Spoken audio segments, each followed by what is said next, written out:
అందరికీ నమస్కారం.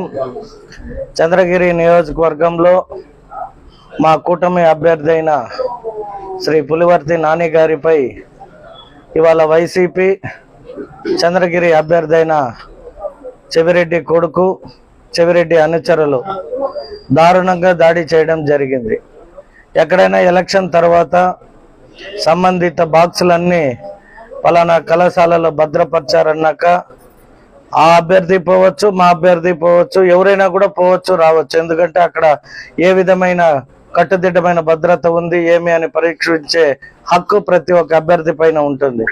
ఆ క్రమంలో ఇవాళ మా అభ్యర్థి అక్కడికి వెళ్ళినప్పుడు ఎవరైతే ఈ వైసీపీ ఓటమిని అంగీకరించలేని మనస్తత్వం ఉన్న నాయకత్వం అనేక మంది యువకులని బీర్ బాటలు కావచ్చు, హ్యామర్స్ సుత్తులు కావచ్చు, రాళ్ళు రప్పలంటే ఎప్పుడు సిద్ధంగా ఉంటారు. అరాచకం సృష్టించడానికి ఈ వైఎస్ఆర్ నాయకులు ఎప్పటికప్పుడు సిద్ధంగా ఉంటారు. నేను కోరుకుంటున్నా ప్రభుత్వం పోలీస్ వైఫల్యమే ఈ దాడికి ప్రతీకాష్ట.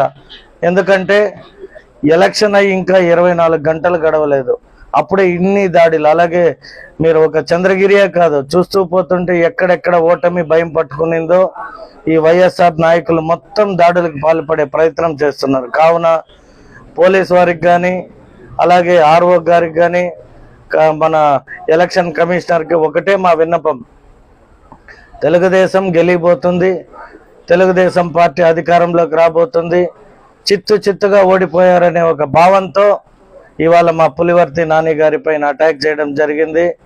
ఆస్తులపై విధ్వంసాలు, అలాగే నిన్న మొన్న చూస్తే ముందు రోజు కానీ ఎలక్షన్ అయిన రాత్రి కానీ ఎక్కడికక్కడ ఊర్లలో పోయి మహిళల పైన కర్రలతో దాడి చేయడము. నిన్న చూస్తే మా నియోజకవర్గంలో కూడా పెరుమాల కండిగానుంది, అక్కడ చూస్తే 10 బైకులు 2-3 కార్లు వేసుకొని ఎక్కడెక్కడి నుండో బయట నుండి పోయి ప్రశాంతమైన పల్లెల్లో కూడా యుద్ధ వాతావరణం నెలకొనింది. ఇవాళ మొత్తం మేము కూడా ఎక్కడైతే మా కార్యకర్తలపై దాడులు చేశారో వారందరినీ కూడా పరామర్శించడం జరిగింది. కావున తక్షణమే ఈ జిల్లా కలెక్టర్ కావచ్చు, లేదంటే ఎస్పీ గారు కావచ్చు, ఎలక్షన్ కమిషనర్ కావచ్చు, ఎలక్షన్ ఆర్ఓ గారు కావచ్చు, తెలుగుదేశం పార్టీ నాయకుల్ని ప్రొటెక్ట్ చేసే బాధ్యత మీ చేతుల్లో ఉంది. మేమందరూ కూడా మా ప్రజల తరపున కానీ మా పార్టీ తరపున కానీ బలంగా ఇవాళ మేము మా నాన్నగారి పైన జరిగిన దాడిని ప్రతిఘటిస్తున్నాం. ఇటువంటి చర్యలు ఇంకెక్కడైనా పాల్పడితే తెలుగుదేశం నాయకులు కార్యకర్తలను ఎవ్వరూ కంట్రోల్ చేయలేరు. మేము కూడా అనేక సార్లు మా కార్యకర్తలకు నచ్చ చెప్పడం జరుగుతుంది, కానీ ఎమోషన్స్ ఉంటాయి, మాకు కూడా మా కేడర్ అవుట్ ఆఫ్ కంట్రోల్ ఉంటుంది. కాబట్టి పోలీస్ వైఫల్యంగా భావిస్తున్నాం ఇవన్నీ.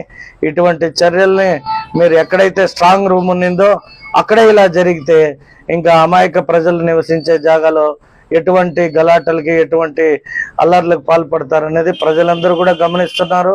ఇటువంటి ప్రభుత్వాన్ని తరిమి కొట్టడానికే ప్రజలు 13వ తేదీన భారీ మ్యాండేట్ ఇచ్చారంటే తెలుగుదేశం గెలవబోతుంది, తెలుగుదేశం నాయకులు భారీ మెజారిటీతో గెలుస్తున్నారనే ఆవేదన ఈ వైఎస్ఆర్ పార్టీ నాయకుల్లో మతి భ్రమించి ఇటువంటి పిచ్చి ఆటలకు పాల్పడుతున్నారు. రేపు మేము అధికారంలోకి వస్తే ఏ ఒక్కడిని వదిలే క్వశ్చన్ ఉండదు. ఎందుకంటే మా కార్యకర్తలు కూడా మనుషులు కానీ గాయపడ్డారు.